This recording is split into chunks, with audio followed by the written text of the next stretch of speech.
Part of this video is sponsored by LastPass. More about LastPass at the end of the show. This is a video about research into slowing the rate of aging and extending the human lifespan. So before I filmed this, I wanted to know, what do you guys generally think about such research? And I made a Twitter poll where I found the majority of people were supportive and thought there should be more of it.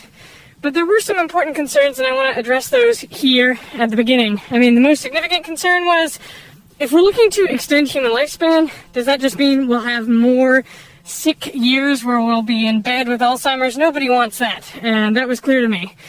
But the professor that I was interviewing for this video, Professor David Sinclair, points out that as you get older, the risk of horrible diseases, things like diabetes and cancer and arthritis, all those sorts of things, it increases exponentially. And so if this research is successful, the whole point of it will be to forestall those sorts of diseases. I mean, if you really are tackling aging, then you should also see that those age-related diseases do not set in so quickly. So the point of slowing aging and extending human lifespan is to extend the healthy lifespan, also called the health span. The other concerns I saw were that people were saying, well, this could be used only for the wealthy and increase inequality, or it could increase the population of the earth, causing, garbage, more CO2, where are the resources to feed all these people? I think these are valid concerns, but they're not part of the scope of this video. So if you want to discuss them in the comments, feel free. But the point of this video is to address, can we slow aging in humans? Can we extend the lifespan and the health span? And what does that look like? How do we do it? Okay, so for this video, I traveled up to the Bodega Marine Lab, which is north of San Francisco, and there I got to see some moon jellyfish. Now, what's fascinating about these moon jellyfish is some people consider them immortal. How can that be? So all these jellyfish have this complex life cycle where they start off as a polyp, which is basically like a small sea anemone, and then they'll go through a metamorphosis and become a medusa. And the medusa stage is what we generally think of when we think about a jellyfish. And in most of these species, the polyps are generally able to asexually reproduce, and they can regenerate if tissue is cut off of them or if they're damaged, and they don't have any clear evidence of senescence, which is the term for biological aging. So they appear to have some degree of immortality. No one had reported their ability to do this until, I think this was 2015. So do moon jellyfish hold the key to slowing aging and extending our lifespan? Could they help us live forever? Before I got into making this video, I would have put this sort of research in the same category as downloading your brain, your consciousness into a computer. Like, I can see how maybe that would work, but I don't think we're anywhere near that, because we don't even understand how the brain works or how memories are stored. So that seems like serious science fiction. So I would have put, say, extending the human lifespan to 120, 150 and beyond in the same category. But after reading Professor Sinclair's book and doing an interview with him, I think it seems much more possible, and in fact plausible, that we'll make some progress over controlling aging in our lifetimes. Now, if you want to slow aging, the first question you need to answer is, why do we age in the first place? I mean, what really is aging? I've made a video in the past about telomeres. These are the end caps on your chromosomes. And every time a cell divides, the telomere gets a bit shorter. So it was thought that these telomeres are kind of like the tips of your shoelaces, and they prevent the chromosome from fraying. But there are other signs in older bodies that you have old cells. There are an accumulation of things that are called senescent cells. They're essentially these zombie-like cells that just go on living in your body and inflaming the cells around them. There's poor intercellular communication. There's mitochondrial dysfunction. Those are the powerhouses of the cell. There are these 8 or 9 different features of older cells, and they are the hallmarks of aging. But the question is, are they the cause of aging, or are they kind of the result of a deeper root cause? In the middle of the last century, the hypothesis was that it was damage to our DNA, mutations to our DNA that happened over the course of our lives that led us to be older. But evidence science since then has suggested that that is not really the case. And you can take an adult cell and you can clone it into a new organism. And that organism appears to live about as long as non-cloned organisms of the same species. Now, the first sheep, Dolly the sheep, had a short lifespan. She died early. But cloned animals, you can now clone a monkey, you can clone dogs. In fact, Barbara Streisand, the actress, she cloned her dogs. And they're expected to live a normal lifespan. So in that way, it seems like all the information is still there in the DNA.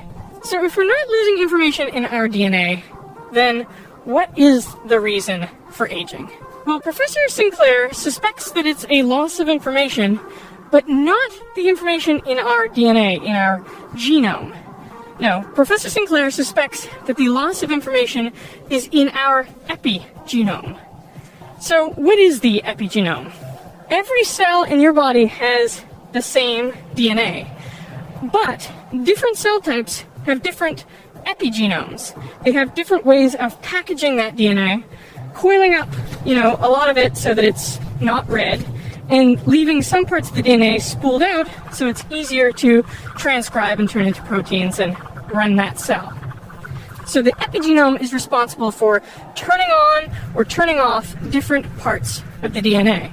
And the way it does that is with proteins called histones that essentially the DNA is wrapped on, and also things like methylation. So there's these chemical signaling markers which are placed on the DNA in certain positions. So the idea is when your body is first forming, the epigenome is what tells your cells what type of cell to be. But as you get older, Professor Sinclair's hypothesis is that we are losing information in the epigenome. And that's important because if a skin cell needs to remain a skin cell, that's the epigenome. And if you don't have the epigenome, the skin cell will forget what type of cell it is. And it might turn into a brain cell, which may not be that bad, but if your brain turns into a skin cell, you've got a problem. And I think that's largely what aging is. I gotta say, there's some weird, hair patches, on my shoulder that have happened as I've gotten older. Is that a cell, doing the wrong thing? Are those meant to be skin cells? Are they screwing up? Or is this just some, I don't know. No, weird stuff happens when you get older, right? You start to get hair growing where it shouldn't, ears, nose, back. That's cells losing their identity. Cells go, I can't remember what I'm supposed to do. I'm not reading the right genes anymore. So the key to this sort of breakdown of the epigenome is DNA damage? Yeah, so when you go out in the sun, and not like today, but on a day where there's a lot of sun, you'll break your chromosomes. And in the effort that the cells go to stick the chromosome back together, the DNA isn't just flailing around, it's actually bundled up. The cell has to unwrap it, recruit proteins to help, join it together, and then they have to go back and reset the structures. And that resetting of the epigenome happens about 99%. That 1% is the aging process. So over time, histones are not returned to the right places, and DNA methylation is added in places where it shouldn't be. We can read that methylation pattern, and I could tell you how old you are, exactly, and when you're even going to die. How could you tell that? Well, it's a clock. We call it the Horvath clock, named after my good friend Steve Horvath. And so these little chemicals that accumulate on the DNA, like plaque on the teeth, we can read that, and the more you have, the older you are biologically. So you might only be 40. You're younger than 40, of course, but I'm 50 now, but I might be biologically 60. Actually, I was, and I changed my life, and then the test said I was biologically 31. I mean, one of the things I found really interesting was you found a way to make mice age faster. So how did you do that? Well, the clock of aging is due to the loss of the information in the cell. And one way to accelerate that is to go break a chromosome. Instead of going in the sun, we engineered a mouse where we could break its chromosomes. Not enough to cause mutations. The cells put the DNA back together, so we didn't lose any genetic information. But if we're right about the epigenetic information theory of aging, those mice should get old. And that's exactly what happened. It's gray, it's got a hunchback, it's got dementia, all its organs look old. But the real test was, what if we measured that DNA clock, what we call the DNA methylation clock? And we measured it, and those mice were actually 50% older than mice that we didn't treat. So that isn't just a mouse that looks old. That mouse literally is older. What's interesting about this hypothesis is that if it's true, if the noise accumulating the epigenome is really what's causing aging, well then there are steps we can take right now to slow the rate of aging in our bodies by trying to better maintain our epigenomes. So how do we do that? There's this theory that billions of years ago, early bacteria took an important evolutionary step. They actually developed two different modes of living. When times were good, they used their energy to grow and reproduce. But when conditions were tough, they used their energy to protect and repair their cells. They evolved what Professor Sinclair calls longevity genes. These genes, triggered by adversity, create enzymes which, among other things, maintain the epigenome. And today, those same longevity genes can be found in bacteria and us. We have these hormetic response genes, or longevity genes, that are in all of our cells. And they sense when we've run a lot, we've lost our breath, or we're hungry, you're a little bit hot, a little bit cold. These genes are turning on our general defenses against aging. So what is that? So parts of our cells fall apart, they can put them back together. Proteins misfold, they can get rid of them or put them back together. The ends of the chromosomes get shorter, they can lengthen them. A lot of processes that go on, but one of the most important, I think, is maintaining the information, the epigenetic information in the cell, so that our cells don't forget what to do. There are three types of longevity gene. They're the ones we work on, called sirtuins, and they control the information in the cell. In fact, SIR in the sirtuin stands for silent information regulator, number 2. There are other ones. The other group is called AMP kinase, or AMPK. This group of genes senses how much energy we're taking in, mostly in the form of sugar. And then the third group is called mTOR, and these genes control and respond to how much amino acids we're taking in. So if you eat a giant steak, you've got a lot of amino acids coming into your body. That'll actually prevent mTOR from hunkering down and keeping you being longer lived. So the mouse experiments actually bear this out. The best way to make a mouse live longer is to reduce the amount of time it eats, so periodic fasting, intermittent fasting, to keep it a little bit cool, and to restrict its amino acids. That's the recipe for long life for a mouse. And it's true for monkeys as well. There have been calorie-restricted studies where these monkeys for 15 years didn't eat as much food as the ones that gorged themselves whenever they wanted. And they were protected. They didn't just age slower. They didn't get as much diabetes and heart disease. They were actually fit and healthy when the control group, eating whatever they wanted, aged and became sick quicker. When some people think about eating less, like calorie restriction, as a way to extend their life, that doesn't seem like a very pleasant way to extend life. I mean, to be hungry for longer. So are there other ways to, mimic that effect or to simulate that? There are these molecules that turn on the sirtuin pathway and trick the body. And so, for example, in the lab, if I give some of our mice a molecule called NMN, which raises the level of a chemical called NAD, you get hyperactive defenses in the body. And what did you see in these, senescent mice that you gave NMN to? Well, we had a bit of an incident. These mice that we gave NMN to ran 50% further, but actually some of them ran so far that the little treadmill stopped working. And we had to reprogram the software because this program had never seen a mouse that ran more than 3 kilometers. 3 kilometers for a mouse? For an old mouse. They outran the young mice. And that's like an ultra-marathon for us. That would be probably like taking a 70-year-old and making them run faster than a 20-year-old further. So these are ultra-marathoners. And if we did that to humans, imagine you could have 90-year-olds winning Olympic medals. So to sum up, there are 6 things that you can do right now to slow the rate of your aging. Starting with 0, avoid DNA damage. Wear sunscreen, avoid x-rays, and all that sort of stuff. Number 1, eat less. Caloric restriction. Number 2, eat less protein because your body has ways of detecting how much of that you're taking in. Number 3, do some exercise. High-intensity interval training. Get your heart rate up to 85%. Make your body feel like you're running from a lion or something. Number 4, be uncomfortably cold. Or number 5, be uncomfortably hot. All of these things will trigger your body's longevity genes into maintaining your epigenome, going into repair and protect mode rather than grow and reproduce. And if you think about those things, those are generally all the things that we don't do. But what if slowing aging isn't enough for you? Well, this is where my interview with Professor Sinclair took an interesting turn, because he's actually done some research on reversing aging. So how would you do that? Well, effectively, you would need to take the epigenome and reset it back to an earlier time. But how is that possible?